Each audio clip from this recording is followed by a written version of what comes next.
Christmas 1994, she showered the family with gifts. She bought my husband and I a real nice stereo and CD thing combined, about our two daughters nice gifts from Victoria's Secret. I mean, we had just met the girl, and here she was buying all this extravagant stuff. 3 months later, Lynn was back home for good.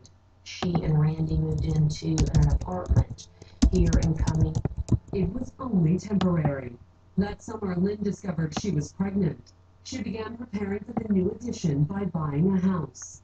It was a ranch. It was all one level, a big open area, which was like dining room, living room, kitchen. And the house was only one of Lynn's many purchases. She furnished the house, and she had helped Randy buy a new car, and she was just having everything new all the time. And I finally asked her, how can you afford this? And she said that it was her inheritance from her grandmother. Lynn gave birth to a baby girl in January of 1996. She was a very loving mother. She was a very good mother.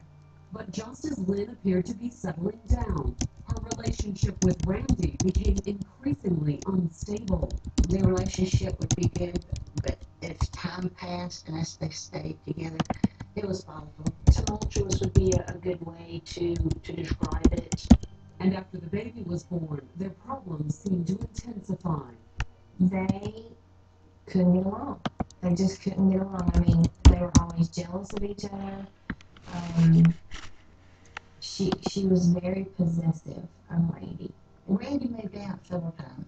And the drama didn't stop there.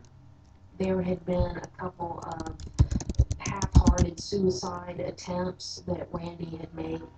The first time, it was Lynn who dialed 911 and reported that Randy had tried to overdose on painkillers.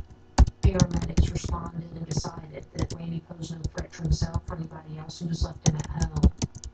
2 years later, Randy had picked up the phone